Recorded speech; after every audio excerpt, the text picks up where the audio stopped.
Le baron veuf ne t'aimera jamais. La sentence cruelle de la belle-mère résonna dans le château. Elle croyait que les cendres scelleraient le destin de Cécile. Elle était loin de se douter que, cette nuit de 1884, la saleté des mains de sa belle-fille allait éveiller quelque chose de terrible et d'inattendu dans le cœur du noble. L'année était 1865, et le soleil implacable de la vallée du Rohan semblait châtier la terre avec la même férocité que la vie avait réservée à Isabelle. À 19 ans, elle possédait une beauté qui ne criait pas, mais murmurait, une élégance naturelle qui survivait sous les couches de poussière et de suie qui couvraient fréquemment sa peau. Depuis la mort de son père, un homme bon mais incompétent en matière de finances, la demeure, jadis un foyer de rire, s'était transformée en un cachot d'amertume. Madame Eulalie, la belle-mère, dont le cœur semblait fait de la même pierre froide qui ornait son camée, avait pris le commandement, flanquée de ses filles Céline et Béatrice, deux jeunes femmes dont les robes de soie ne parvenaient pas à dissimuler la vacuité de leurs esprits. Isabelle n'était pas traitée comme une fille, pas même comme une parente éloignée, mais comme un fardeau indésirable, une servante sans salaire dans son propre héritage. Ses mains, délicates dans leur structure, étaient perpétuellement tachées par les cendres du foyer à bois, où elle passait des heures entières à assurer le confort de ceux qui la méprisaient.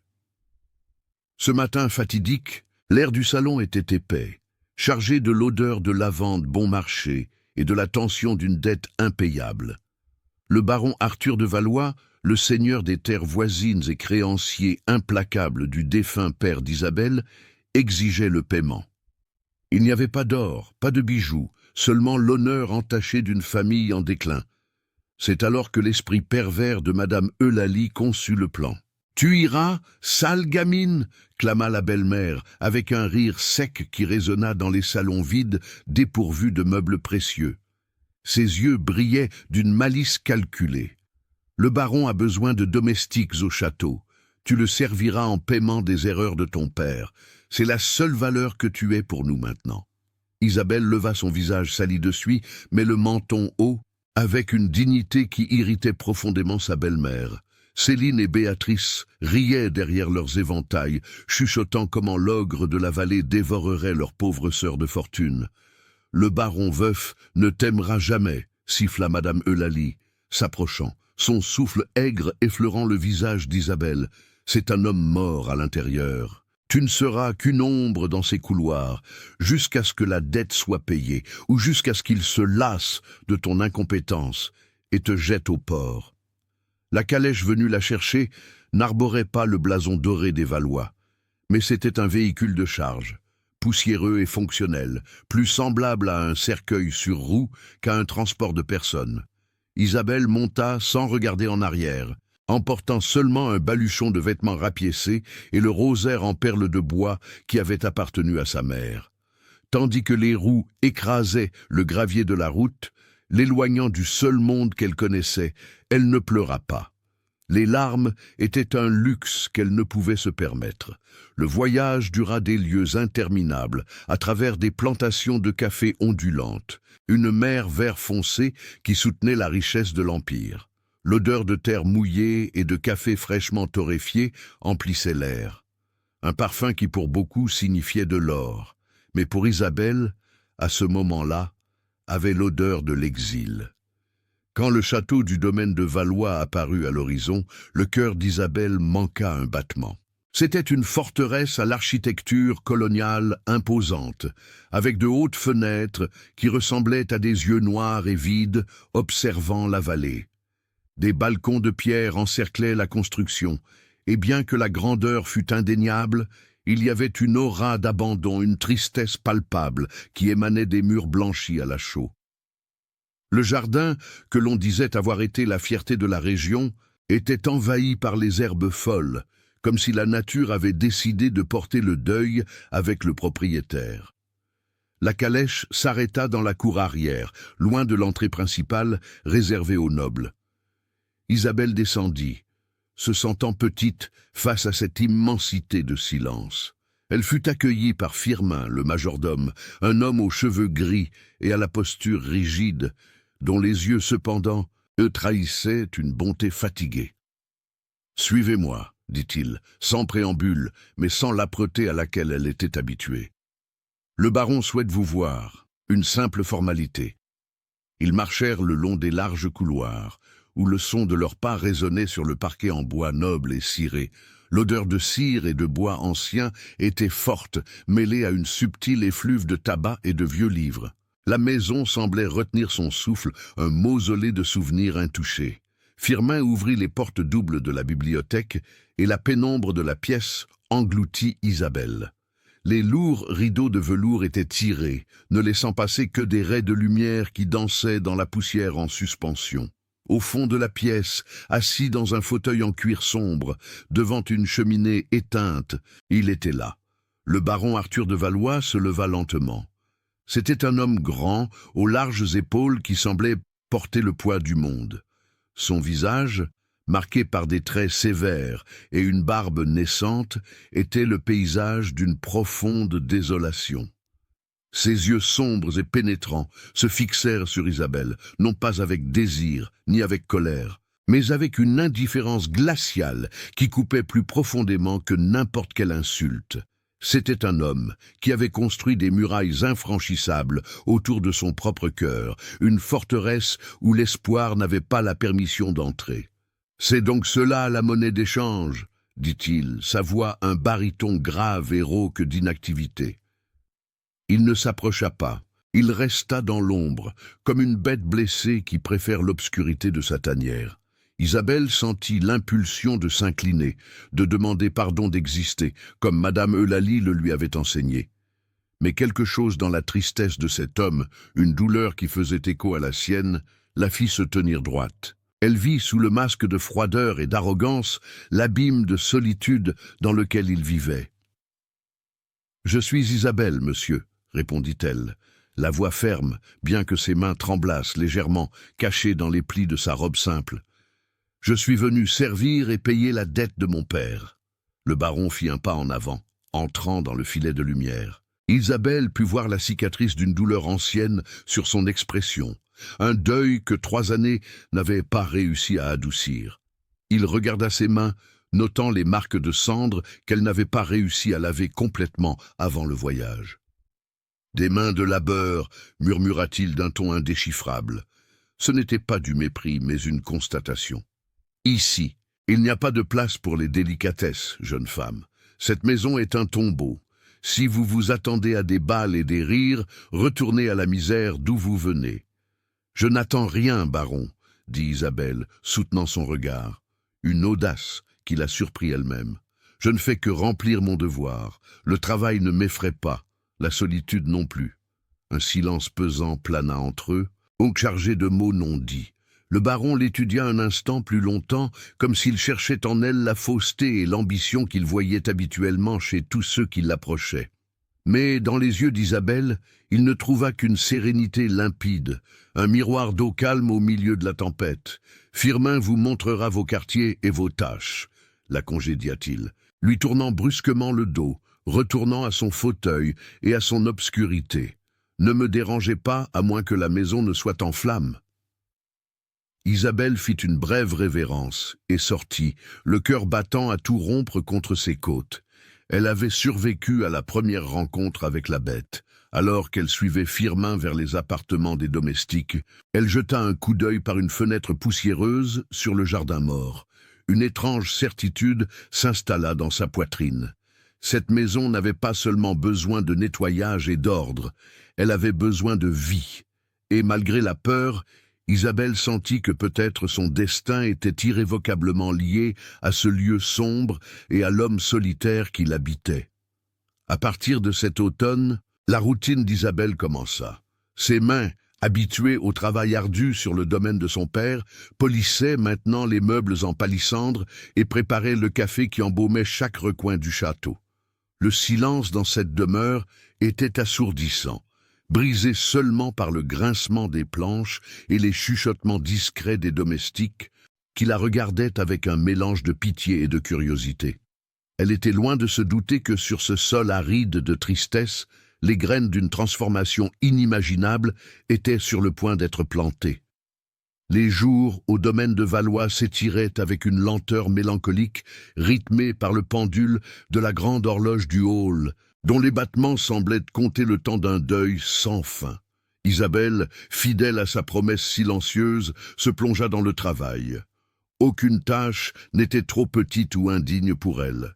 Elle polissait l'argenterie oubliée jusqu'à voir son propre reflet fatigué dans le métal et frottait le parquet jusqu'à ce que l'odeur de cire de Carnauba se superpose à celle de moisi qui imprégnait les rideaux fermés. La baronne, épouse du baron, était partie il y a 3 ans dans des circonstances que les domestiques ne chuchotaient que lorsque le vent hurlait le plus fort aux fenêtres. Depuis lors, le grand jardin de roses qu'elle aimait tant avait été abandonné, se transformant en un enchevêtrement d'épines et de mauvaises herbes, une cicatrice verte et brune dans le paysage.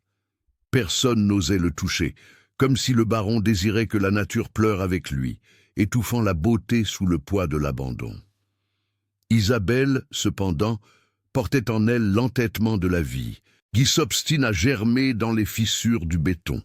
Un dimanche matin, alors que ses tâches dans la maison étaient terminées plus tôt et que le baron s'était enfermé dans son bureau avec des bouteilles de Porto, elle se rendit sur la véranda latérale. Là, étouffée par une plante grimpante envahissante, elle remarqua une rose solitaire, pâle et fragile, luttant pour ouvrir ses pétales à un soleil qui parvenait à peine à l'atteindre. L'image lui serra la poitrine. Cette fleur était un miroir de sa propre existence, et peut-être de l'âme de ce lieu. Poussée par une impulsion qui défiait la peur de la réaction du maître, Isabelle s'agenouilla sur la terre humide, sans gants, sans outils adéquats, juste avec ses mains calleuses et une vieille cuillère qu'elle avait récupérée dans la cuisine, et commença à nettoyer les abords du rosier. Ce devint son secret, sa rébellion silencieuse. Chaque jour, avant que le soleil ne se lève complètement, ou lorsque le crépuscule teignait le ciel de violet, Isabelle était là. Ses doigts saignaient à cause des épines, et la terre s'infiltrait sous ses ongles, se mêlant à la suie de la cheminée, créant une seconde peau d'effort et de dévouement. Elle parlait aux plantes en chuchotant, encourageant la vie à revenir dans ce cimetière végétal. Des semaines passèrent, et le printemps commença à donner ses premiers signes. Ce qui était un coin oublié de la véranda se transforma subitement en un oasis vibrant. Les roses, reconnaissantes du contact humain, explosèrent en couleurs. Des rouges profonds comme du sang artériel, des blancs purs comme la neige, et des jaunes qui défiaient la tristesse de la maison. La conséquence fut immédiate et silencieuse. Un matin, Firmin, le majordome loyal, qui l'observait initialement avec la méfiance de celui qui protège un secret, s'arrêta immobile dans le couloir qui menait à la véranda. Ses yeux se remplirent de larmes en voyant le parterre revivifié, mais la véritable épreuve viendrait ensuite. Le baron Arthur sortit fumer son cigare matinal. Isabelle, qui balayait le porche voisin, se figea, attendant le cri, l'ordre d'arracher tout, la fureur pour avoir touché au sanctuaire de sa douleur. Le baron s'arrêta, la fumée du cigare s'éleva en spirale paresseuse tandis qu'il fixait les roses. Le silence s'étendit, tendu comme une corde de violon sur le point de rompre, mais le cri ne vint pas. Au lieu de cela, Isabelle vit les épaules du baron se détendre imperceptiblement. Il tendit la main, effleurant les pétales d'une rose blanche avec une délicatesse qui semblait impossible pour un homme si rude. Il y avait sur son visage une expression qui n'était pas de colère, mais d'une mélancolie douce, un aperçu d'humanité fissurant le masque de pierre. Il resta là de longues minutes, perdu dans ses souvenirs, avant de se retourner et d'entrer sans dire un mot. Mais Isabelle savait, quelque chose avait changé. Ce petit acte de rébellion avait planté la première graine de curiosité dans le cœur aride du baron. Cependant, tous ne voyaient pas la présence d'Isabelle d'un bon œil.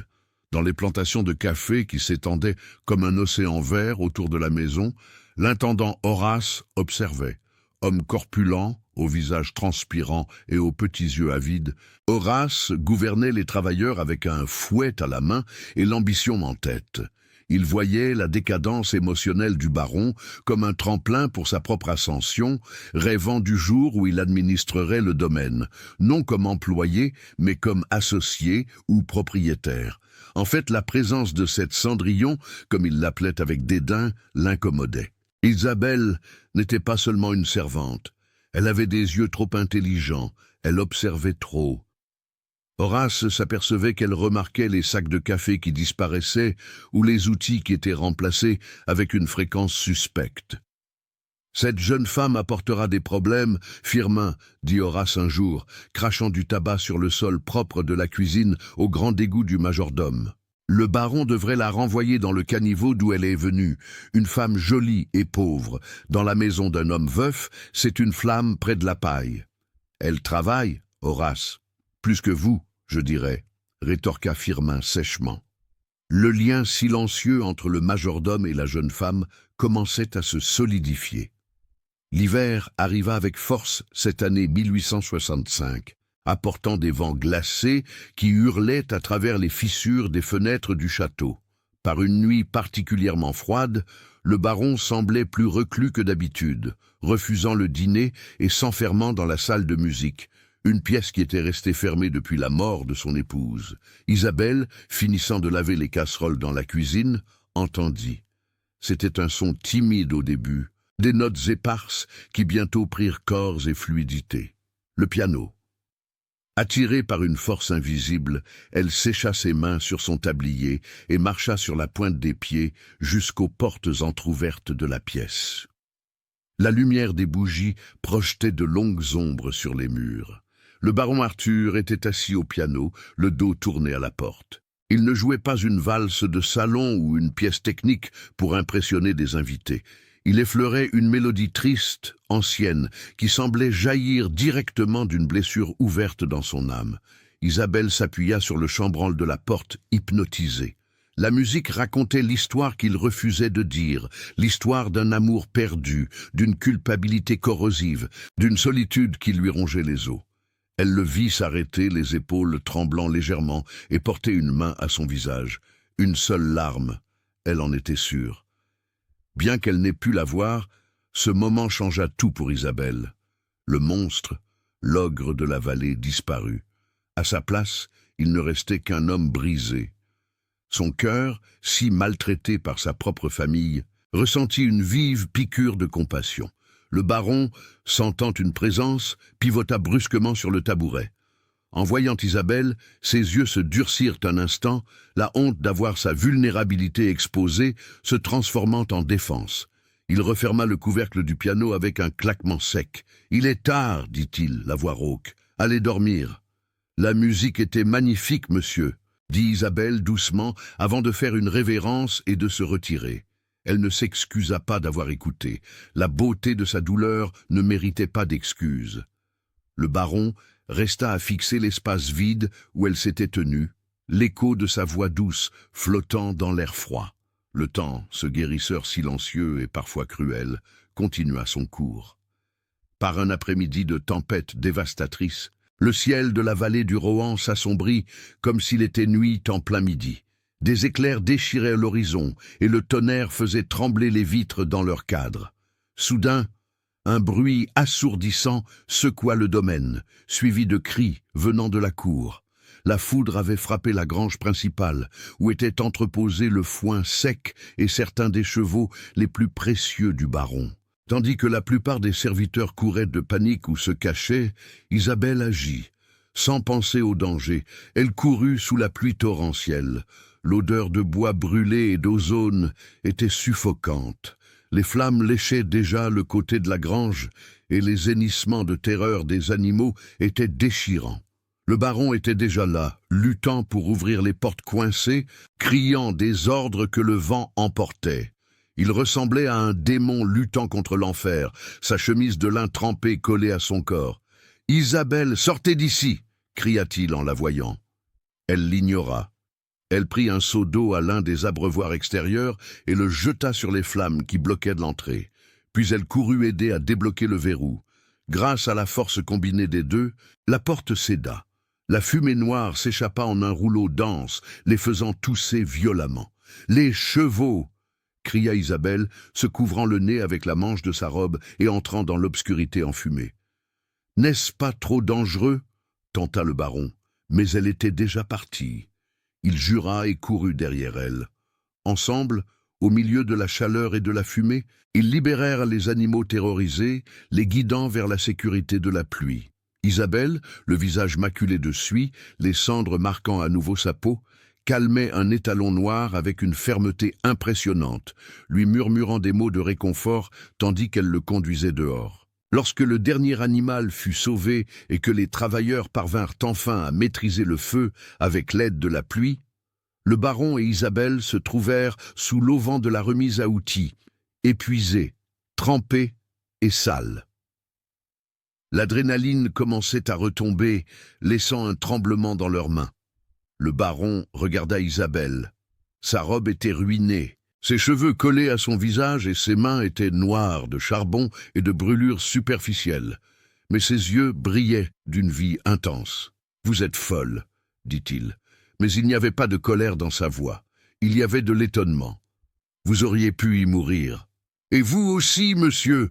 rétorqua-t-elle, reprenant son souffle. « Mais je n'aurais pas laissé ces vies brûler. » Le baron passa la main sur son visage mouillé, laissant une trace de suie sur son front.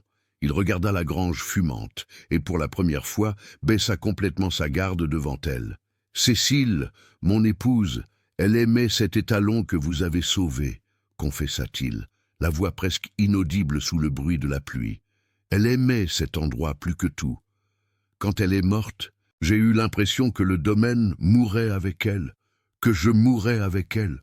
Ce n'était pas seulement une confidence, c'était la reddition d'un homme qui avait porté un fardeau solitaire trop longtemps. » Il regarda Isabelle. Il la regarda vraiment, voyant non pas la servante envoyée par une belle-mère cruelle, mais une femme de courage forgée dans le feu. « Le domaine n'est pas mort, baron, » dit Isabelle, osant poser sa main salie de cendre légèrement sur son bras. La chaleur de son toucher traversa le tissu mouillé. Il dormait seulement, et parfois il faut un peu de feu pour nettoyer le terrain et laisser la vie germer à nouveau. À cet instant, sous la pluie et parmi les cendres, une barrière invisible se brisa. Le baron ne recula pas à son toucher. Au contraire, il couvrit la main d'Isabelle de la sienne, un geste bref, mais chargé d'une signification qu'aucun des deux n'osait encore nommer. L'intendant Horace, observant de loin, protégé sous une véranda, plissa les yeux avec une rage froide. Il voyait le danger. Le baron se réveillait et la Cendrillon en était la raison. La guerre pour le destin du domaine de Valois venait de commencer. La fumée de l'incendie se dissipa les jours suivants, mais l'atmosphère au domaine de Valois resta altérée. L'air, jadis stagnant de deuil, vibrait maintenant de l'urgence de la reconstruction. L'odeur de bois roussi se mêlait à l'arôme puissant du café, préparé dans les grandes torréfacteurs, rappelant à tous la fragilité de la fortune et de la vie. Profitant de la distraction générale et de l'état émotionnel ébranlé du baron, l'intendant Horace vit son opportunité. La reconstruction de la grange exigeait du bois d'œuvre, de nouvelles tuiles et des outils importés. Homme à la cupidité insatiable, Horace commença à gonfler les commandes, détournant une partie des ressources pour ses propres poches, croyant que le baron, perdu dans ses souvenirs ravivés par le feu, ne remarquerait jamais les détails mondains de la comptabilité, mais il sous-estima la sale gamine.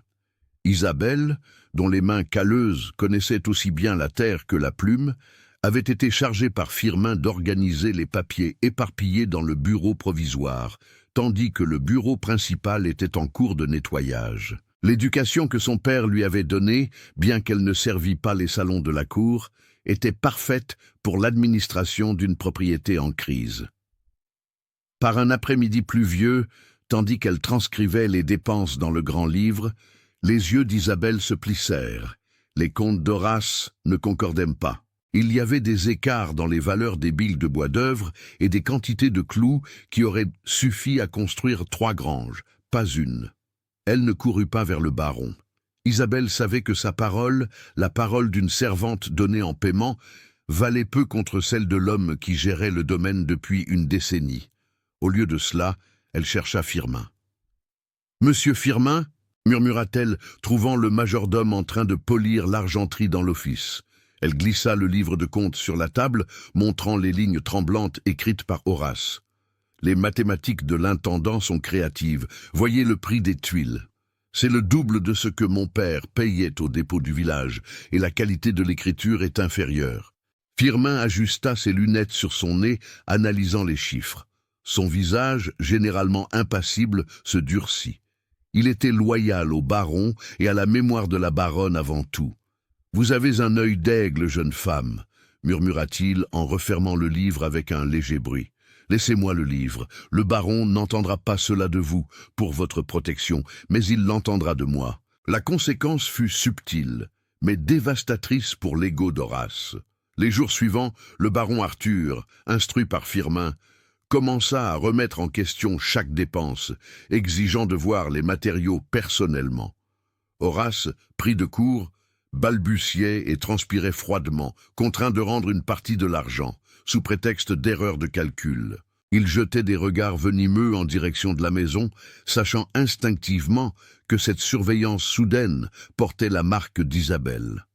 Mais le baron, loin de s'irriter de cette intrusion, commença à observer Isabelle avec un respect renouvelé. Elle n'était pas seulement une présence réconfortante, c'était une alliée intelligente. Avec la confiance du baron grandissante, de nouvelles portes s'ouvrirent à Isabelle, littéralement.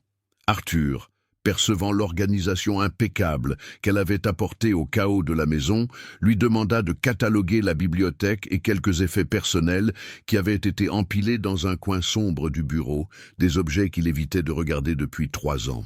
Ce fut par un après-midi silencieux, avec la lumière dorée du soleil couchant filtrant à travers les rideaux de velours, qu'Isabelle trouva la boîte.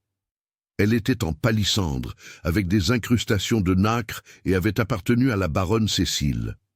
Le cœur battant, Isabelle ouvrit le couvercle.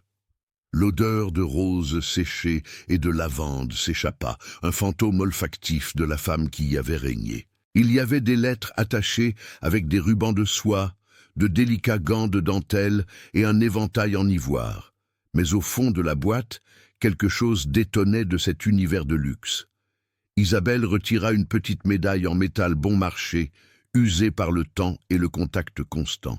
C'était une médaille de Saint-Georges, le saint guerrier, patron de nombreuses causes, mais spécialement vénéré par les travailleurs et le peuple simple.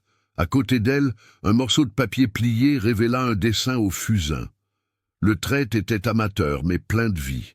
Il représentait un groupe d'enfants noirs et blancs mélangés, souriant devant une petite maison en bois. Au verso, d'une écriture différente de l'élégante main de la baronne, on lisait « À notre marraine fée, avec l'espoir d'un avenir meilleur ». Isabelle fronça les sourcils. L'image que tous peignaient de la baronne Cécile était celle d'une femme fragile, aristocratique et éloignée des réalités du domaine. Mais ce dessin et la médaille bon marché racontaient une autre histoire, une histoire de connexion avec la terre et avec des gens que la société préférait ignorer. « Qu'avez-vous là ?» La voix du baron la fit sursauter. Arthur était debout à la porte, l'observant. Isabelle n'essaya pas de cacher les objets. « Des effets personnels de madame la baronne », répondit-elle, tendant la médaille et le dessin. « Ils semblent être des trésors gardés avec beaucoup d'affection. » Le baron s'approcha, prenant la médaille avec des doigts tremblants. Il fronça les sourcils. « Je n'ai jamais vu cela. Cécile ne portait que de l'or et des perles. » Il regarda le dessin, la confusion imprimée sur son visage austère. Des enfants. Elle ne pouvait pas avoir d'enfants. C'était notre plus grande douleur. Pourquoi garderait-elle cela? Peut-être, suggéra Isabelle avec prudence, avait-elle des enfants de cœur, monsieur? Peut-être son âme était-elle plus grande que les murs de cette maison. Arthur regarda Isabelle, et pour un instant, la barrière entre maître et servante se dissipa complètement. Il vit en elle la même compassion qu'il réalisait maintenant, qu'il avait peut-être perdue de vue chez sa propre épouse. Il remit les objets dans la boîte, mais ne la ferma pas. « Laissez la boîte sur mon bureau, » dit-il, la voix étranglée. « Peut-être y a-t-il beaucoup de choses sur Cécile que j'ignorais, et peut-être aurais-je besoin de votre aide pour comprendre. » Le printemps arriva dans la vallée du Rohan, éclatant en verdure et en chaleur. Les plantations de café, remises des gelées de l'hiver, promettaient une récolte record. Mais avec la chaleur vint la menace. Un parasite redoutable, la broca, commença à apparaître dans les plantations les plus basses. La panique se répandit parmi les colons et les ouvriers. L'intendant Horace, désespéré de retrouver son prestige et de sauver la récolte et sa commission, proposa une solution drastique. Brûler les parcelles affectées et utiliser un puissant et coûteux poison chimique récemment arrivé d'Europe qui promettait de tout tuer. Parasites, oiseaux et peut-être même d'empoisonner le sol. C'est la seule solution, baron, insistait Horace, frappant du poing sur la table du bureau, où Arthur, Firmin et Isabelle, qui servaient le café mais restaient attentives, étaient réunis. Nous devons sacrifier une partie pour sauver le tout. Le baron semblait hésitant. Il savait que le poison était dangereux pour les travailleurs et pour la terre à long terme. Il regarda Isabelle, qui restait silencieuse, les yeux baissés, mais les mains agitées sur son tablier. « Avez-vous quelque chose à dire, Isabelle ?» demanda Arthur, ignorant le souffle indigné d'Horace. Isabelle leva les yeux. « Mon père, il n'avait pas d'argent pour les poisons d'Europe, monsieur. Quand le parasite venait, il utilisait ce que la terre donnait, un mélange de tabac à chiquer, de poivre et de savon appliqué sur les feuilles, et il plantait du sésame entre les rangées de café. Les fourmis et les insectes préfèrent le sésame et laissent le café tranquille. » Horace éclata d'un rire moqueur. Remède de bonne femme et concoction paysanne. Nous parlons d'un domaine de milliers de plants, pas du potager de votre père ruiné. La méthode de mon père a sauvé notre récolte pendant 10 ans, dit Isabelle fermement, fixant l'intendant. Et elle n'a empoisonné aucun travailleur. Le silence pesa dans la pièce. Le baron regarda Horace, puis Isabelle. D'un côté, la brutalité et la technique froide. De l'autre, la sagesse ancestrale et le soin. « Nous ferons comme Isabelle dit, » décida le baron. Le visage d'Horace devint d'un violet violent. « Baron, c'est de la folie. Vous allez risquer votre fortune sur le conseil d'une servante? Je vais risquer ma fortune sur la sagesse de ceux qui aiment la terre, Horace, pas de ceux qui ne font que l'exploiter. Préparez les équipes. » Isabelle enseignera la mixture. Les semaines suivantes furent épuisantes. Isabelle travailla côte à côte avec les hommes et les femmes des champs, ses mains à nouveau sales, non pas de cendres de cheminée, mais de terre et de la mixture sombre de tabac. Elle ne donnait pas d'ordre, elle menait par l'exemple. Le baron, à la surprise de tous, descendit de son piédestal du château et les rejoignit certains jours, observant le processus, voyant comment Isabelle était respectée par ceux qu'Horace méprisait. La méthode fonctionna. Le parasite recula et les plantations de café restèrent vertes et saines. La récolte fut sauvée, mais la victoire d'Isabelle fut le coup de grâce à l'orgueil d'Horace. Humilié et voyant son influence s'évaporer, il savait qu'il avait besoin d'alliés plus puissants pour détruire la Cendrillon, et il savait exactement à qui s'adresser. Loin de là, dans la maison délabrée où Isabelle avait grandi, Madame Eulalie apprit que sa belle-fille non seulement n'avait pas été renvoyée, mais prospérait. L'envie rongeait ses entrailles. Elle prit une plume et du papier. Si le baron aimait tant la jeune femme, il était peut-être temps d'empoisonner non pas la terre, mais son esprit. La lettre arriva un matin nuageux. Firmin la remit au baron sur un plateau d'argent. Arthur reconnut immédiatement l'écriture anguleuse et agressive. En lisant le contenu, les mensonges sur la moralité d'Isabelle, les insinuations selon lesquelles elle séduisait des hommes du village et que son père était mort de honte des attitudes de sa fille, le visage du baron pâlit, non de doute, mais d'une fureur glaciale. Il regarda par la fenêtre où Isabelle était dans le jardin, taillant les rosiers qui fleurissaient maintenant en profusion, ses mains gantées de terre, son visage serein. La lettre dans ses mains trembla. « Firmin !» appela-t-il, la voix basse et dangereuse. « Préparez la calèche. J'ai une visite à faire à la belle-mère d'Isabelle et apportez-moi l'encrier. Avant de partir, cette dame recevra une réponse qui la fera réfléchir à 2 fois avant de prononcer le nom d'Isabelle à nouveau. » Il ne la questionna pas, ne montra pas la lettre à Isabelle pour ne pas blesser son cœur.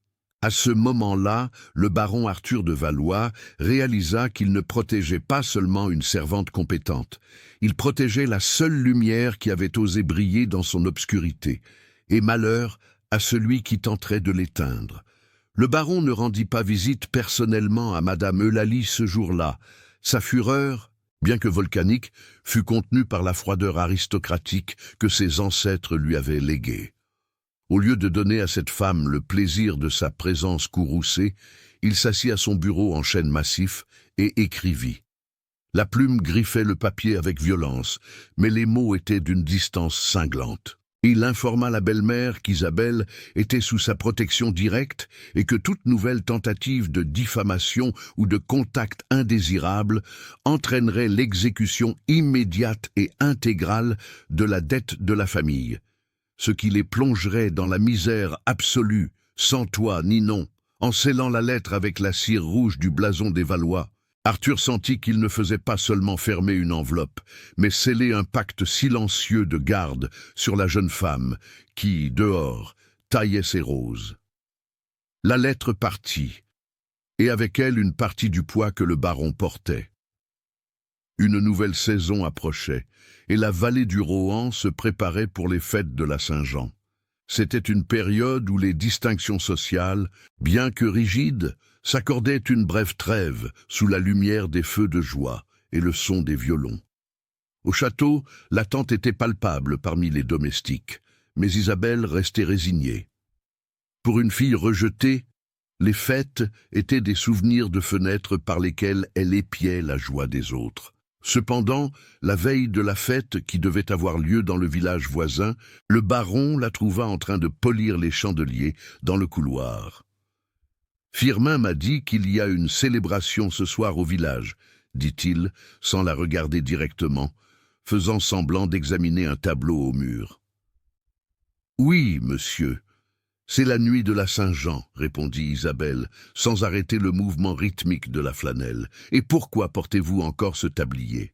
Isabelle s'arrêta, surprise. « J'ai mes tâches, baron, et je ne crois pas que ce soit approprié. » Arthur se tourna vers elle. Ses yeux jadis sombres d'obscurité avaient maintenant un éclat de défi. « Vous avez sauvé ma récolte, Isabelle. Vous avez travaillé plus que n'importe quel homme de ce domaine. La dignité ne se vêt pas de soi, mais d'attitude, et vous en avez à revendre. » Il fit une pause, la voix s'adoucissant. « Allez, Firmin vous accompagnera pour assurer votre sécurité. C'est un ordre. » Cette nuit-là fut un baume pour l'âme d'Isabelle. Le village était transformé, des guirlandes colorées traversaient le ciel étoilé, des feux de joie gigantesques crépitaient, lançant des étincelles orangées vers le haut, et l'odeur enivrante de vin chaud épicé, de maïs grillé et de pétards emplissait l'air frais de juin. Isabelle, vêtue d'une simple robe de cotonnade qu'elle avait elle-même retaillée, se sentait étrangement légère.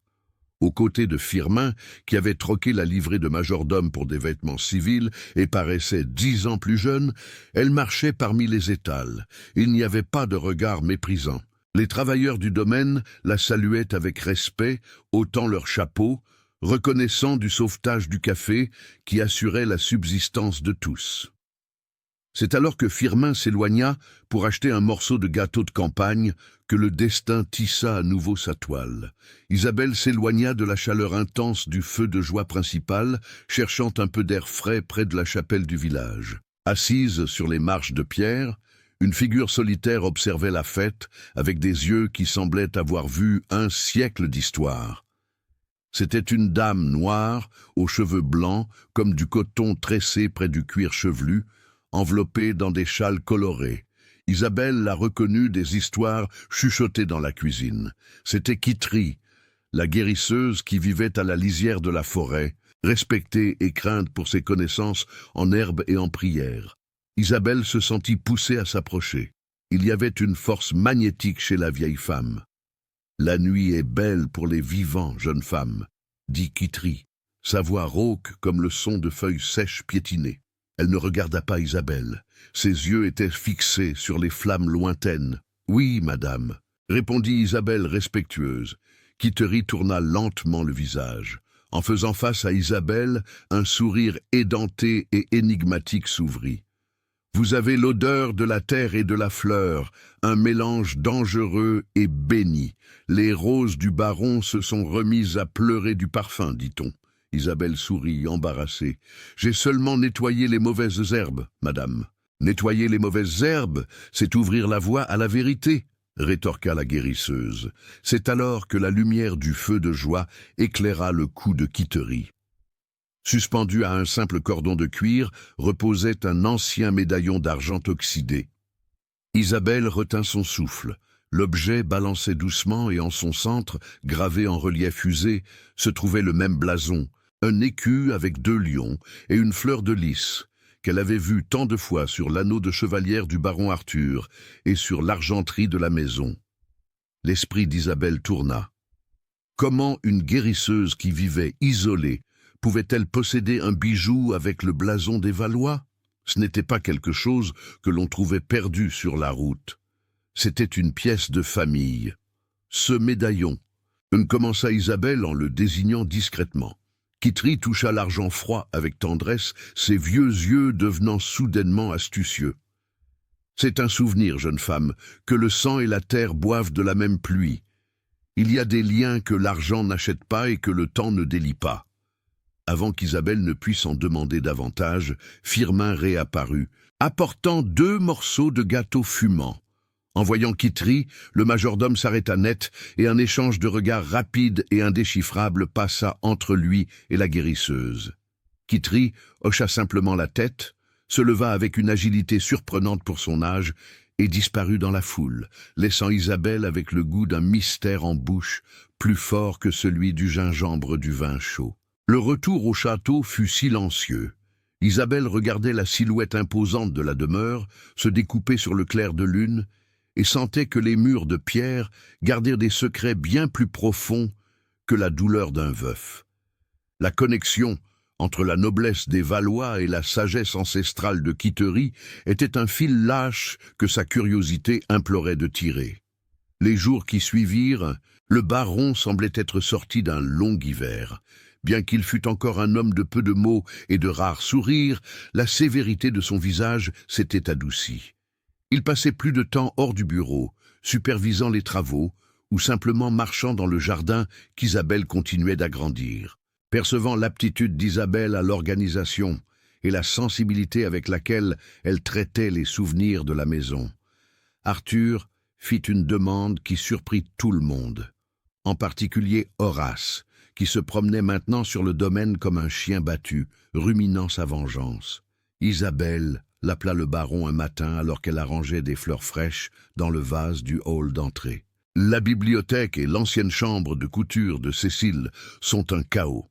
Je n'ai jamais eu le courage d'y entrer et de cataloguer ce qui doit être gardé et ce qui doit être donné. Je vous fais confiance pour le faire. » C'était une preuve de confiance suprême.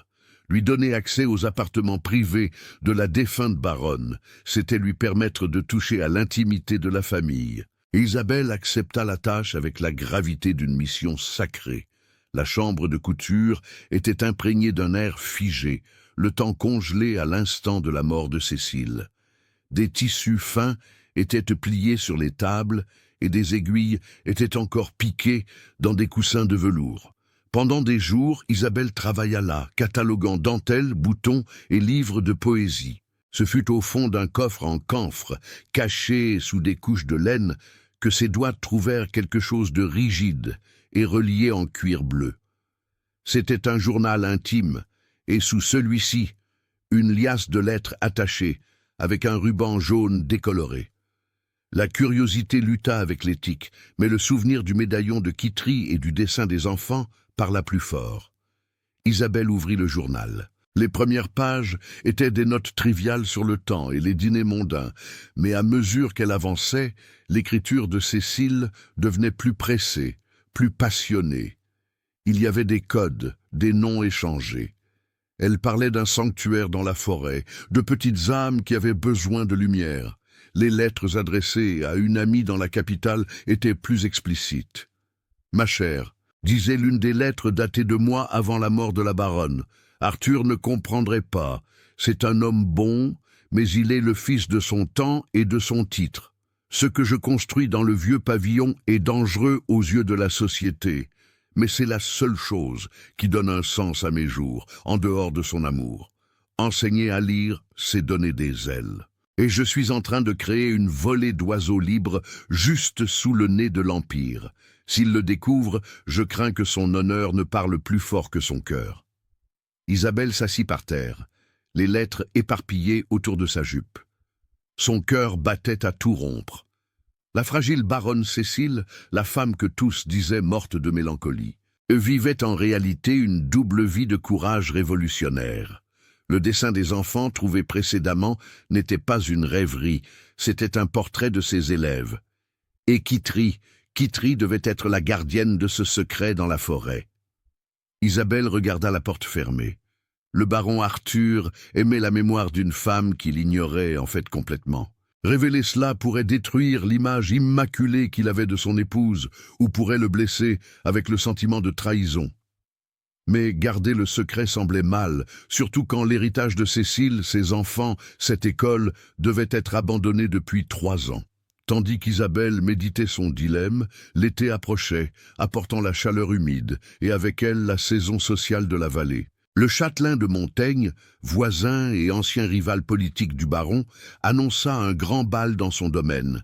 Ce serait l'événement de l'année, et la présence du baron de Valois était non seulement attendue, mais exigée par l'étiquette. Ce que personne n'attendait, c'était la machination qui se tramait en coulisses. Madame Eulalie, blessée par le silence imposé par le baron et secrètement alliée à Horace par des correspondances furtives livrées par un contremaître déloyal, vit dans le bal l'occasion parfaite. S'il ne pouvait pas attaquer Isabelle au domaine protégé par le baron, il l'attaquerait en public, où l'honneur d'Arthur serait mis à l'épreuve devant ses pairs. « Il l'emmènera !» écrivit Horace à Eulalie. « Le baron a perdu la raison. Il traite la servante comme une dame de compagnie. Si elle va au bal, ce sera la fin de lui et d'elle. » Eulalie sourit en lisant la note. « Parfait, » murmura-t-elle à elle-même. « Nous verrons si l'amour du baron résiste au mépris de toute la société. » Au château, l'invitation arriva. Arthur la lut avec dédain, mais il savait qu'il ne pouvait refuser sans causer une offense diplomatique. Il regarda Isabelle, qui descendait les escaliers avec une pile de livres dans les bras, la lumière de l'après-midi éclairant son profil sérieux et beau. « Isabelle, » dit-il, l'interceptant, « il y aura un bal au domaine des Acacias. »« J'espère que vous vous amuserez, monsieur, » répondit-elle, baissant les yeux. « Je n'y vais pas pour m'amuser. J'y vais pour maintenir les apparences, » corrigea-t-il. Puis, dans une impulsion qu'il ne sut lui-même expliquer, il ajouta « Et j'aimerais que vous m'accompagniez. » Isabelle faillit laisser tomber les livres. « Monsieur, je suis une servante. Je n'ai pas ma place parmi les barons et les châtelains, et ma famille sera là. »« Exactement pour cela, » dit Arthur, sa voix ferme. « Vous irez non pas comme servante, mais comme ma compagne personnelle. Je veux que votre belle-mère voie que vous n'avez pas été brisée. Je veux qu'il voie la femme qui a sauvé mon héritage. Je n'ai rien à me mettre, monsieur, » tenta-t-elle d'argumenter, la panique lui montant à la gorge. Le baron sourit, un sourire rare et en coin. « Ceci, ma chère Isabelle, est le moindre des problèmes.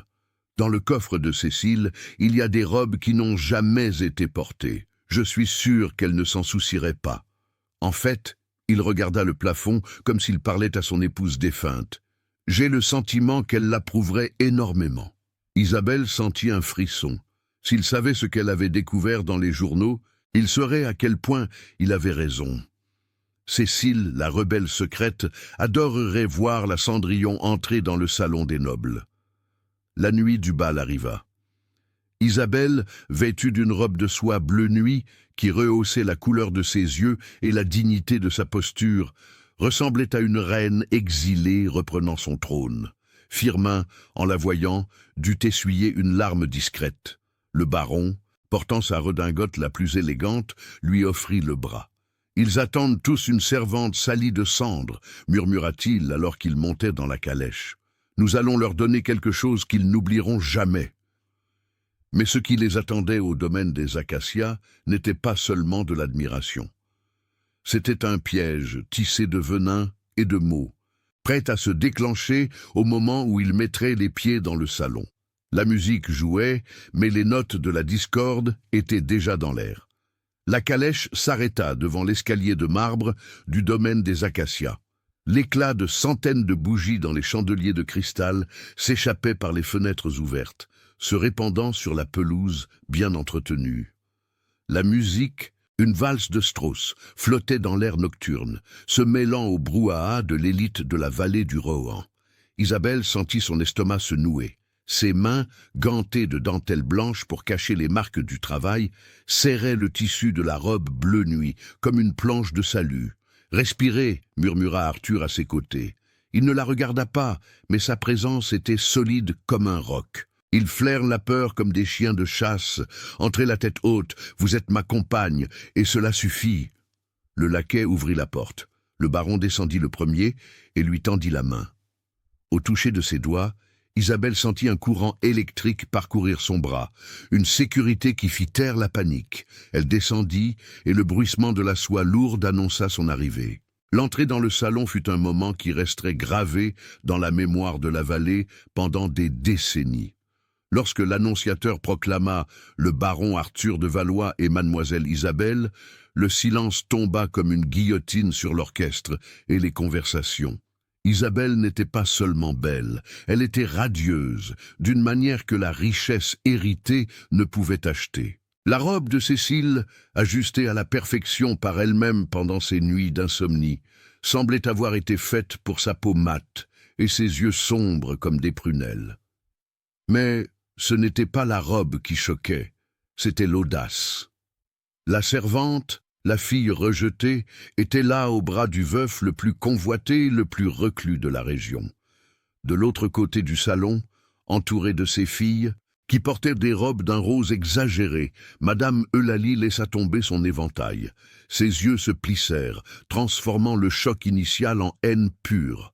Céline et Béatrice chuchotaient frénétiquement, montrant du doigt sans dissimuler.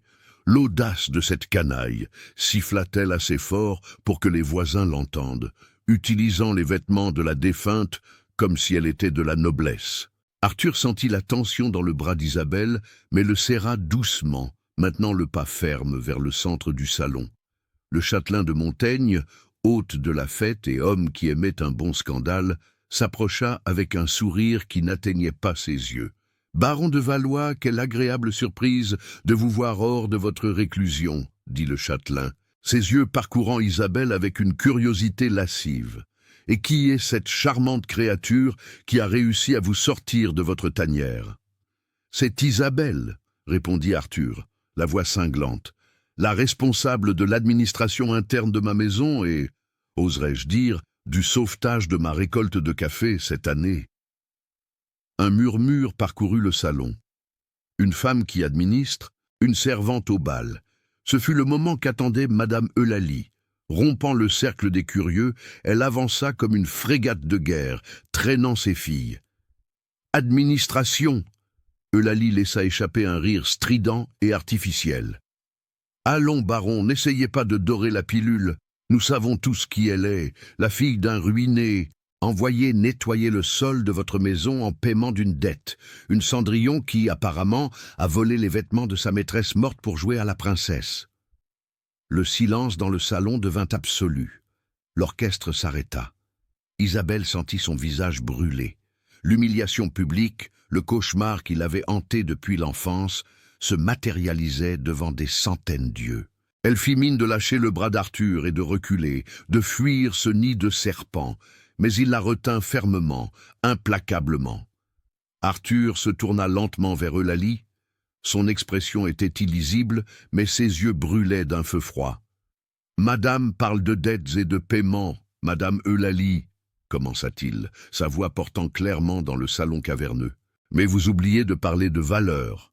Il lâcha le bras d'Isabelle et, dans un geste qui fit halter plusieurs dames, prit sa main, la main gantée, et la souleva doucement.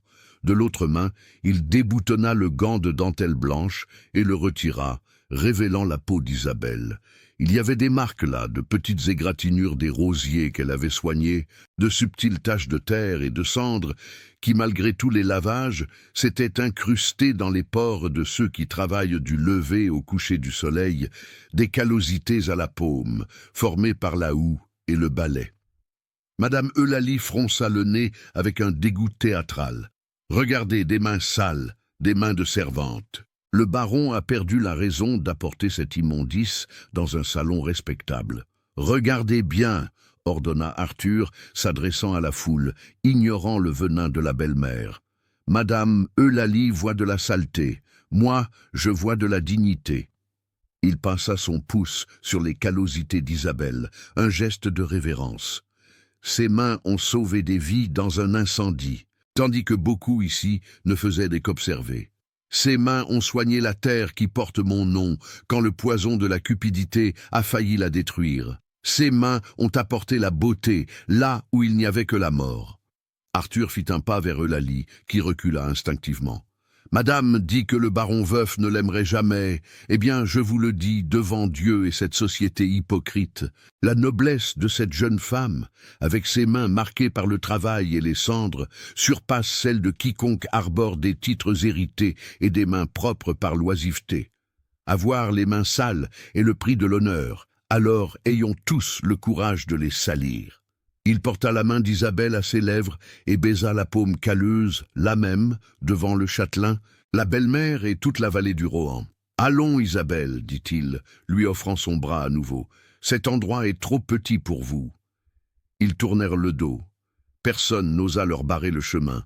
Eulalie pâlit, tremblant de rage et d'humiliation, tandis que ses filles geignaient en réalisant qu'elles venaient d'être socialement détruites par l'arrogance de leur propre mère. Le scandale était fait, mais pour la première fois, la honte ne retombait pas sur Isabelle. Le voyage de retour fut silencieux, mais non le silence pesant de l'aller. C'était un silence chargé d'une intimité nouvelle, vibrante. Le son des sabots des chevaux sur le gravier semblait marquer le rythme accéléré de leur cœur. Quand ils arrivèrent au château, la lune était haute. Arthur aida Isabelle à descendre et un instant, dans le hall éclairé seulement par une bougie laissée par Firmin, ils se regardèrent. Le masque du baron était tombé complètement. Il semblait plus jeune, plus vivant, mais aussi immensément vulnérable. « Merci », murmura Isabelle. « Personne ne m'a jamais défendu ainsi. »« J'ai défendu la vérité, » répondit-il, la voix rauque. « Et peut-être ai-je défendu ce que j'ai commencé à chérir plus que ma propre réputation. » Il fit mine de toucher son visage, mais se retint, reculant d'un pas, se souvenant des conventions, ou peut-être effrayé par l'intensité de ce qu'il ressentait. « Reposez-vous, Isabelle, demain. Demain sera un nouveau jour, et je crains que nous n'ayons à faire face à la fureur d'Horace et de votre belle-mère. Ils n'accepteront pas la défaite facilement. » Isabelle acquiesça, mais ne se dirigea pas vers sa chambre. L'adrénaline du bal se dissipait, faisant place à une clarté cristalline. La défense passionnée d'Arthur, son acceptation de qui elle était, avait brisé la dernière barrière de peur qu'elle avait. Il méritait la vérité, toute la vérité. « Monsieur » l'appela-t-elle, alors qu'il était déjà au milieu de l'escalier. « Attendez !» Arthur s'arrêta, la main sur la rampe, se retournant. « Il y a quelque chose que je dois vous montrer, quelque chose que j'ai trouvé en rangeant la chambre de Madame Cécile. Je ne savais pas si je devais, mais après aujourd'hui, après ce que vous avez dit sur la vérité et la dignité, je ne peux plus le cacher. » La mention du nom de Cécile apporta une ombre passagère au visage d'Arthur, mais il descendit les marches lentement. « Qu'avez-vous trouvé, Isabelle ? Venez avec moi, dit-elle, s'il vous plaît. » Elle le guida non pas vers la bibliothèque, mais vers la cuisine, où elle prit une lanterne, puis vers la porte arrière qui donnait sur la forêt dense qui bordait la propriété. « Où allons-nous ? demanda Arthur, confus, mais la suivant. Connaissez-vous le vieux pavillon de chasse? Celui qui est près du ruisseau, que vous disiez abandonné depuis des années? Oui, il est en ruine. Personne n'y va. Il n'est pas en ruine, monsieur, dit Isabelle, se frayant un chemin sur le sentier envahi, guidée par la mémoire du plan qu'elle avait trouvé dans le journal, et il n'a jamais été abandonné. La marche dura 20 minutes sous le clair de lune. Quand ils arrivèrent à la clairière, Arthur s'arrêta. Le pavillon n'était pas en ruine. Au contraire, le toit avait été refait, les murs blanchis à la chaux récemment, et il y avait un petit jardin d'herbe devant. Mais ce qui choqua le baron n'était pas la structure, mais ce qu'elle représentait. Isabelle s'approcha de la porte verrouillée et, tâtonnant sous un pot en terre, trouva une clé. Elle ouvrit la porte et leva la lanterne, éclairant l'intérieur. Il n'y avait pas d'armes de chasse ni de trophées. Il y avait de petits bancs en bois alignés comme dans une salle de classe. Il y avait un tableau noir improvisé au mur. Il y avait des étagères rustiques remplies de livres, d'abécédaires et de cartes dessinées à la main. Et sur la table du professeur reposait un châle qu'Arthur reconnut immédiatement, le châle préféré de Cécile. « Quoi, qu'est-ce que c'est » Arthur entra, stupéfait. Il passa la main sur l'une des petites tables. « C'est son secret, Arthur, » dit Isabelle, utilisant son prénom pour la première fois, sans le titre. La gravité du moment permettant la transgression. Cécile ne passait pas ses après-midi à dormir ou à rendre visite à des amis futiles. Elle venait ici, elle enseignait. Isabelle sortit le journal de la poche de sa robe. Elle l'avait emporté au bal, craignant que quelqu'un ne le trouve dans sa chambre, et le lui tendit. Elle enseignait aux enfants des ouvriers agricoles et des colons pauvres. Elle leur donnait des noms, des histoires et de l'espoir. Elle craignait que vous, avec votre position et la pression de la société, ne le permettiez pas. Elle craignait de mettre votre nom en péril. Arthur prit le journal, l'ouvrit à une page marquée, lut les mots de son épouse décédée, non pas les lamentations d'une femme faible, mais les manifestes d'une âme guerrière qui croyait que l'éducation était la seule véritable liberté. « Si Arthur savait, » disait une entrée. « Je sais que son cœur est bon, mais le monde est cruel. Je dois protéger mes enfants, et je dois le protéger de la honte. Mais je rêve du jour où nous n'aurons plus besoin de nous cacher dans la forêt pour épeler le mot « liberté ». Le baron tomba assis sur l'un des petits bancs en bois. Les larmes qu'il avait retenues pendant 3 ans rompirent enfin la digue. Mais ce n'étaient pas des larmes de deuil désespéré, c'étaient des larmes d'une nouvelle nostalgie, mêlée à une fierté écrasante et à une pointe de remords. « Je l'ai sous-estimée », murmura-t-il, la voix brisée. « Je pensais que je la protégeais du monde, mais elle essayait de changer le monde juste sous mon nez. Je l'aimais, Isabelle, mais je ne la connaissais pas. » Isabelle s'agenouilla à côté de lui, la soie de sa robe bleue s'étalant sur le sol en terre battue de l'école secrète. « Vous la connaissiez, oui, » dit-elle avec douceur. « Vous aimiez sa bonté, et cette bonté vit ici, dans ses murs, dans ses livres. Son héritage n'est pas mort, il a seulement été interrompu. » Arthur regarda Isabelle. Dans la lumière dorée de la lanterne, il vit la connexion entre les 2 femmes, Cécile, qui avait planté la graine en secret, et Isabelle, qui avait eu le courage de l'arroser et de la mettre en lumière. « Et que ferons-nous de cela ?» demanda-t-il, regardant autour de lui. « La société, Eulalie, Montaigne, s'ils découvrent que mon épouse éduquait des enfants d'ouvriers agricoles. » « Vous avez dit ce soir que la dignité valait plus que les titres, » rappela Isabelle, ses yeux brillants de détermination. « Vous avez dit que les mains sales par le travail sont honorables. Enseigner est un travail, Arthur. Peut-être le plus noble de tous. Craignez-vous la société ou craignez-vous de ne pas être à la hauteur de la femme que vous avez aimée ?» Ce fut un défi direct au cœur de l'homme qu'il était en train de devenir. Arthur referma le journal et le serra contre sa poitrine. Il regarda Isabelle et pour la première fois ne vit pas le fantôme de Cécile, mais la partenaire que le destin lui avait envoyée pour achever l'œuvre. « Non, dit-il, se levant et lui tendant la main pour l'aider à se relever. Je ne crains plus rien. Demain, cette école ne sera plus un secret. S'ils veulent parler, qu'ils parlent. Nous leur donnerons de quoi parler de réel. » À ce moment-là, dans la petite école cachée dans la forêt, un pacte fut scellé. Il n'était pas seulement un baron et une servante, ni seulement un homme et une femme attirés l'un par l'autre. Ils étaient les complices d'une révolution silencieuse, mais la paix de cette révélation serait brève. En retournant au château, déjà en train de planifier comment rouvrir l'école, une ombre se déplaçait près des entrepôts de café. Horace, qui n'était pas allé au bal, mais avait entendu les récits humiliants rapportés par les cochers, était appuyé contre un pilier, observant les lumières de la maison avec une haine froide. Il avait perdu le respect, perdu de l'argent, et maintenant, avec l'ascension publique d'Isabelle, il perdrait son pouvoir. « Dignité !» cracha-t-il par terre. Nous verrons combien de dignité il restera quand la sainte Isabelle sera accusée de vol. Dans sa main, il tenait un trousseau de clés dupliquées, les clés du bureau principal où le coffre du domaine gardait le paiement de la récolte qui devait être distribué la semaine suivante. Le plan d'Eulalie avait échoué au bal, mais le plan d'Horace, plus brutal et direct, ne faisait que commencer. La guerre pour l'âme du domaine de Valois était sur le point de se terminer.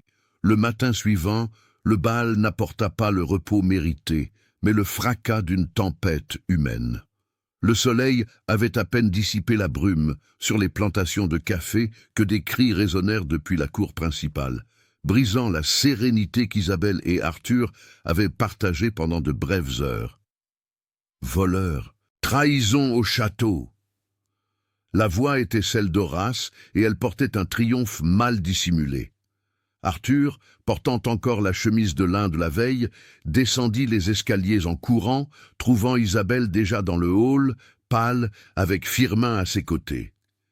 Dans la cour, une petite foule de travailleurs s'agglutinait. Au centre, Horace tenait un lourd sac de toile de jute et pointait un doigt tremblant vers Isabelle, qui venait de sortir sur la véranda. « La voilà !» clama l'intendant, transpirant abondamment malgré la fraîcheur du matin. « Le serpent que monsieur a réchauffé sur sa poitrine, baron. Le coffre du bureau a été ouvert cette nuit, le paiement de la récolte a disparu, et devinez où j'en ai trouvé une partie, cachée au milieu des rosiers qu'elle soigne tant. » Il jeta le sac par terre. Des écus d'argent roulèrent sur la terre battue, brillants comme des accusations d'argent. « C'est un mensonge !» s'écria Isabelle, faisant un pas en avant, l'indignation surpassant la peur. « Je ne toucherai jamais à ce qui n'est pas à moi. »« Non !» sourit Horace, un rictus cruel. « Une jeune femme pauvre, humiliée par sa famille, voit la chance de s'enfuir avec une fortune. Qui croirait à l'innocence d'une Cendrillon ? Monsieur était aveugle, baron, ensorcelé par un joli minois et des mains sales. » Arthur descendit les marches de pierre, s'arrêtant devant Horace. Sa stature imposante fit reculer l'intendant d'un pas. « Attention à ce que vous dites, Horace. Accuser sans preuve est un chemin sans retour. »« La preuve est ici !» cria Horace, agitant un trousseau de clés. « J'ai trouvé la copie de la clé du coffre dans sa chambre. Elle a volé la clé pendant que monsieur était distrait par les journaux de la défunte. » Un murmure parcourut les travailleurs. La preuve semblait accablante. Le cœur d'Isabelle se glaça. Elle réalisa le piège parfait. Horace et Eulalie avaient tout préparé pendant qu'ils étaient au bal ou en visite à l'école secrète.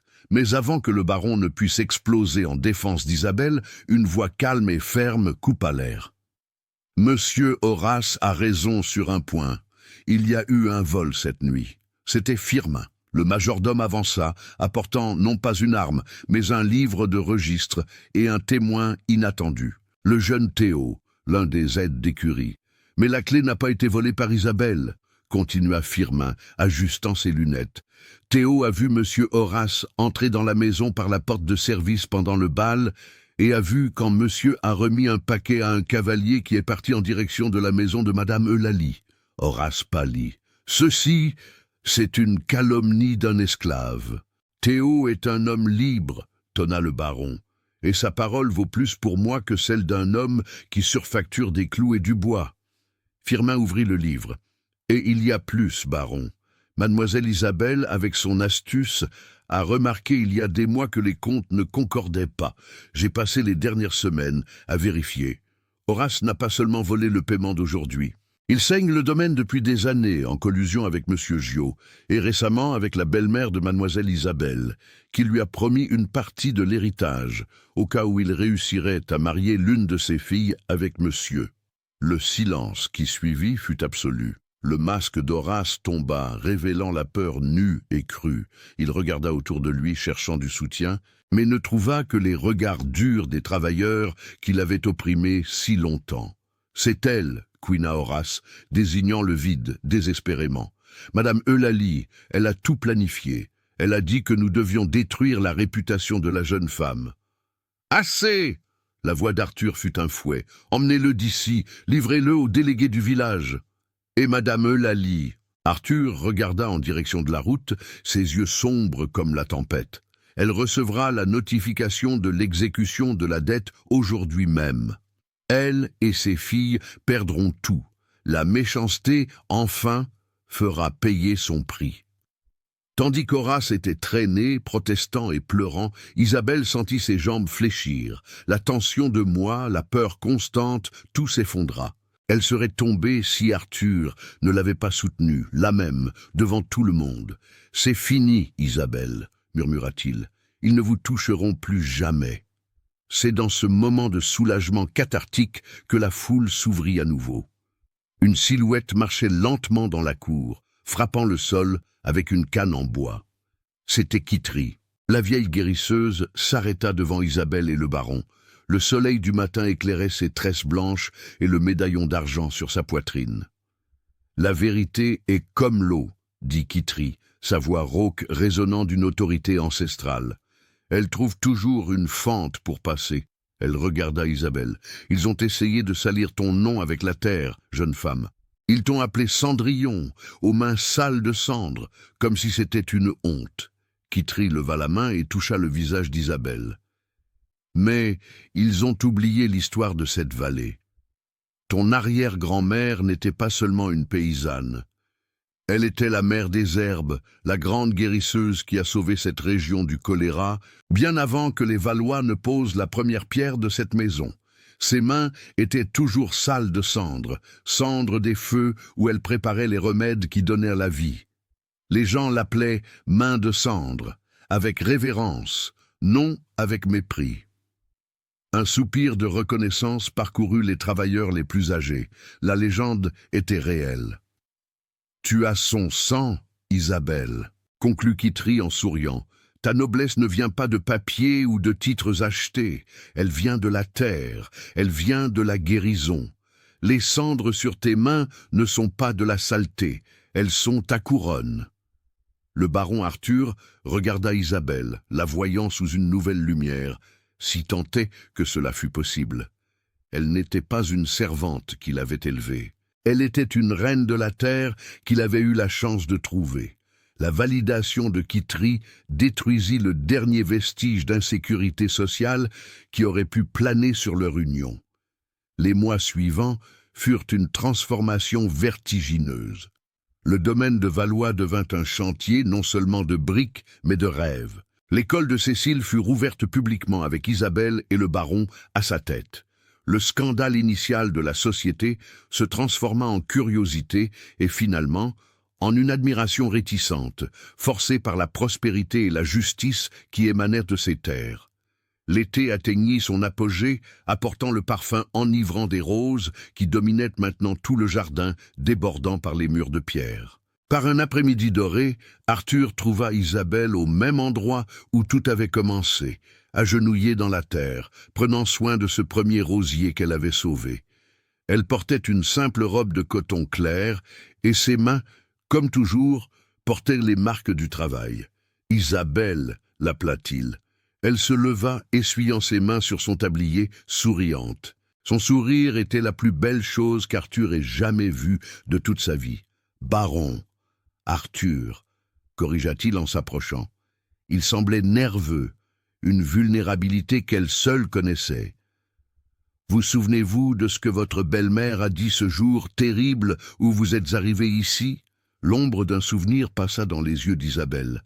le baron veuf ne t'aimera jamais. » Elle avait tort sur beaucoup de choses, dit Arthur, s'agenouillant là même dans la terre meuble du jardin, sans se soucier de son fin pantalon de tailleur. Mais en cela, elle fut la plus cruelle des menteuses. Il prit la main d'Isabelle, la main calleuse, avec des restes de terre sous les ongles, la main qui avait soigné, travaillé et sauvé. « Je ne vous aime pas seulement, Isabelle. Je vous vénère. Vous m'avez rendu la vie quand je n'étais qu'un fantôme. Vous avez honoré le passé et construit l'avenir. Sans vous, je ne suis qu'un homme dans une maison vide. » Il leva sa main et, avec une dévotion sacrée, baisa sa paume salie, ses doigts, son poignet. « Acceptez-vous de salir mes mains avec les vôtres pour toujours? Acceptez-vous d'être la baronne de cette terre, non par le titre, mais parce qu'elle appartient déjà à votre âme ?» Des larmes chaudes coulèrent sur le visage d'Isabelle, lavant les dernières cicatrices de son passé. Elle regarda l'homme qui avait appris à voir au-delà des apparences, l'homme dont elle avait dégelé le cœur touche après touche. « Oui, » murmura-t-elle, « 1000 fois oui, Arthur. » Le mariage ne fut pas un événement pour la haute société hypocrite de la vallée, bien que beaucoup eussent imploré des invitations. Ce fut une fête pour le domaine. L'autel fut dressé à l'ombre d'un jacaranda centenaire. Quitterie était au premier rang, aux côtés de Firmin. Les enfants de l'école de Cécile jetèrent des pétales de roses, les roses d'Isabelle, sur le chemin. Isabelle ne porta pas de gants. Elle entra au bras de Firmin qui la conduisit comme un père fier, et ses mains étaient visibles, tenant un bouquet de fleurs des champs. Quand Arthur plaça l'alliance à son doigt, l'éclat de l'or pâlit devant l'éclat dans les yeux des deux. Des années passèrent, et l'histoire du baron et de la Cendrillon devint légende dans la vallée du Roanne. On disait que le domaine de Valois était un lieu enchanté, où le café ne manquait jamais et où la justice régnait. Et quiconque y passerait des décennies plus tard verrait un couple de personnes âgées marchant main dans la plus grande roseraie de l'Empire. Lui avec la posture noble de toujours, elle avec la sérénité de celle qui connaît les secrets de la terre. Et si l'on regardait bien, on verrait que ses mains, bien que ridées par le temps, portaient encore les marques de celles qui n'avaient jamais eu peur de toucher la vie, de se salir de cendres pour trouver l'or du véritable amour. Ils construisirent plus qu'une fortune, ils construisirent un foyer, et à la fin la prophétie de la belle-mère devint la plus grande ironie de toutes. Le baron veuf non seulement l'aima, mais l'aima jusqu'au dernier de ses jours, prouvant que la dignité est la seule noblesse que la mort ne peut effacer. Fin. Amen. F ne t'aimera jamais. La sentence cruelle de la belle-mère résonna dans le château. Elle croyait que les cendres scelleraient le destin de Cécile. Elle était loin de se douter que, cette nuit de 1884, la saleté des mains de sa belle-fille allait éveiller quelque chose de terrible et d'inattendu dans le cœur du noble. L'année était 1865, et le soleil implacable de la vallée du Rohan semblait châtier la terre avec la même férocité que la vie avait réservée à Isabelle. À 19 ans, elle possédait une beauté qui ne criait pas mais murmurait, une élégance naturelle qui survivait sous les couches de poussière et de suie qui couvraient fréquemment sa peau. Depuis la mort de son père, un homme bon mais incompétent en matière de finances, la demeure, jadis un foyer de rire, s'était transformée en un cachot d'amertume. Madame Eulalie, la belle-mère dont le cœur semblait fait de la même pierre froide qui ornait son camée, avait pris le commandement, flanquée de ses filles Céline et Béatrice, deux jeunes femmes dont les robes de soie ne parvenaient pas à dissimuler la vacuité de leurs esprits. Isabelle n'était pas traitée comme une fille, pas même comme une parente éloignée, mais comme un fardeau indésirable, une servante sans salaire dans son propre héritage. Ses mains, délicates dans leur structure, étaient perpétuellement tachées par les cendres du foyer à bois, où elle passait des heures entières à assurer le confort de ceux qui la méprisaient. Ce matin fatidique, l'air du salon était épais, chargé de l'odeur de lavande bon marché et de la tension d'une dette impayable. Le baron Arthur de Valois, le seigneur des terres voisines et créancier implacable du défunt père d'Isabelle, exigeait le paiement. Il n'y avait pas d'or, pas de bijoux, seulement l'honneur entaché d'une famille en déclin. C'est alors que l'esprit pervers de Madame Eulalie conçut le plan. « Tu iras, sale gamine !» clama la belle-mère avec un rire sec qui résonna dans les salons vides, dépourvus de meubles précieux. Ses yeux brillaient d'une malice calculée. « Le baron a besoin de domestiques au château. Tu le serviras en paiement des erreurs de ton père. C'est la seule valeur que tu aies pour nous maintenant. » Isabelle leva son visage sali de suie, mais le menton haut, avec une dignité qui irritait profondément sa belle-mère. Céline et Béatrice riaient derrière leurs éventails, chuchotant comment l'ogre de la vallée dévorerait leur pauvre sœur de fortune. « Le baron veuf ne t'aimera jamais », siffla Madame Eulalie, s'approchant, son souffle aigre effleurant le visage d'Isabelle. « C'est un homme mort à l'intérieur. Tu ne seras qu'une ombre dans ses couloirs jusqu'à ce que la dette soit payée ou jusqu'à ce qu'il se lasse de ton incompétence et te jette au port. » La calèche venue la chercher n'arborait pas le blason doré des Valois, mais c'était un véhicule de charge, poussiéreux et fonctionnel, plus semblable à un cercueil sur roue qu'à un transport de personnes. Isabelle monta sans regarder en arrière, en portant seulement un baluchon de vêtements rapiécés et le rosaire en perles de bois qui avait appartenu à sa mère. Tandis que les roues écrasaient le gravier de la route, l'éloignant du seul monde qu'elle connaissait, elle ne pleura pas. Les larmes étaient un luxe qu'elle ne pouvait se permettre. Le voyage dura des lieues interminables à travers des plantations de café ondulantes, une mer vert foncé qui soutenait la richesse de l'Empire. L'odeur de terre mouillée et de café fraîchement torréfié emplissait l'air, un parfum qui pour beaucoup signifiait de l'or, mais pour Isabelle, à ce moment-là, avait l'odeur de l'exil. Quand le château du domaine de Valois apparut à l'horizon, le cœur d'Isabelle manqua un battement. C'était une forteresse à l'architecture coloniale imposante, avec de hautes fenêtres qui ressemblaient à des yeux noirs et vides observant la vallée. Des balcons de pierre encerclaient la construction, et bien que la grandeur fût indéniable, il y avait une aura d'abandon, une tristesse palpable qui émanait des murs blanchis à la chaux. Le jardin, que l'on disait avoir été la fierté de la région, était envahi par les herbes folles, comme si la nature avait décidé de porter le deuil avec le propriétaire. La calèche s'arrêta dans la cour arrière, loin de l'entrée principale, réservée aux nobles. Isabelle descendit, se sentant petite face à cette immensité de silence. Elle fut accueillie par Firmin, le majordome, un homme aux cheveux gris et à la posture rigide, dont les yeux, cependant, trahissaient une bonté fatiguée. « Suivez-moi », dit-il, sans préambule, mais sans l'âpreté à laquelle elle était habituée. « Le baron souhaite vous voir, une simple formalité. » Ils marchèrent le long des larges couloirs, où le son de leurs pas résonnait sur le parquet en bois noble et ciré. L'odeur de cire et de bois ancien était forte, mêlée à une subtile effluve de tabac et de vieux livres. La maison semblait retenir son souffle, un mausolée de souvenirs intouchés. Firmin ouvrit les portes doubles de la bibliothèque et la pénombre de la pièce engloutit Isabelle. Les lourds rideaux de velours étaient tirés, ne laissant passer que des raies de lumière qui dansaient dans la poussière en suspension. Au fond de la pièce, assis dans un fauteuil en cuir sombre, devant une cheminée éteinte, il était là. Le baron Arthur de Valois se leva lentement. C'était un homme grand, aux larges épaules qui semblait porter le poids du monde. Son visage, marqué par des traits sévères et une barbe naissante, était le paysage d'une profonde désolation. Ses yeux sombres et pénétrants se fixèrent sur Isabelle, non pas avec désir, ni avec colère, mais avec une indifférence glaciale qui coupait plus profondément que n'importe quelle insulte.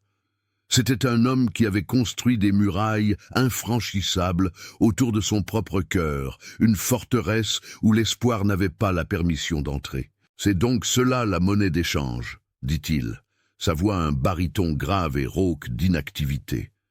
Il ne s'approcha pas. Il resta dans l'ombre comme une bête blessée qui préfère l'obscurité de sa tanière.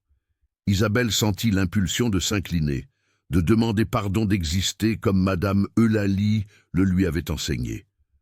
Mais quelque chose dans la tristesse de cet homme, une douleur qui faisait écho à la sienne, la fit se tenir droite. Elle vit, sous le masque de froideur et d'arrogance, l'abîme de solitude dans lequel il vivait. « Je suis Isabelle, monsieur, » répondit-elle, la voix ferme, bien que ses mains tremblassent légèrement, cachées dans les plis de sa robe simple. « Je suis venu servir et payer la dette de mon père. » Le baron fit un pas en avant, entrant dans le filet de lumière. Isabelle put voir la cicatrice d'une douleur ancienne sur son expression, un deuil que 3 années n'avaient pas réussi à adoucir. Il regarda ses mains, notant les marques de cendres qu'elle n'avait pas réussi à laver complètement avant le voyage. « Des mains de labeur », murmura-t-il d'un ton indéchiffrable. Ce n'était pas du mépris, mais une constatation. « Ici, il n'y a pas de place pour les délicatesses, jeune femme. Cette maison est un tombeau. Si vous vous attendez à des bals et des rires, retournez à la misère d'où vous venez. »« Je n'attends rien, baron, » dit Isabelle, soutenant son regard. Une audace qui la surprit elle-même. « Je ne fais que remplir mon devoir. Le travail ne m'effraie pas, la solitude non plus. » Un silence pesant plana entre eux, donc chargé de mots non dits. Le baron l'étudia un instant plus longtemps, comme s'il cherchait en elle la fausseté et l'ambition qu'il voyait habituellement chez tous ceux qui l'approchaient. Mais dans les yeux d'Isabelle, il ne trouva qu'une sérénité limpide, un miroir d'eau calme au milieu de la tempête. « Firmin vous montrera vos quartiers et vos tâches, » la congédia-t-il, lui tournant brusquement le dos, retournant à son fauteuil et à son obscurité. « Ne me dérangez pas à moins que la maison ne soit en flammes. » Isabelle fit une brève révérence et sortit, le cœur battant à tout rompre contre ses côtes. Elle avait survécu à la première rencontre avec la bête. Alors qu'elle suivait Firmin vers les appartements des domestiques, elle jeta un coup d'œil par une fenêtre poussiéreuse sur le jardin mort. Une étrange certitude s'installa dans sa poitrine. Cette maison n'avait pas seulement besoin de nettoyage et d'ordre, elle avait besoin de vie. Et malgré la peur, Isabelle sentit que peut-être son destin était irrévocablement lié à ce lieu sombre et à l'homme solitaire qui l'habitait. À partir de cet automne, la routine d'Isabelle commença. Ses mains, habituées au travail ardu sur le domaine de son père, polissaient maintenant les meubles en palissandre et préparaient le café qui embaumait chaque recoin du château. Le silence dans cette demeure était assourdissant. B.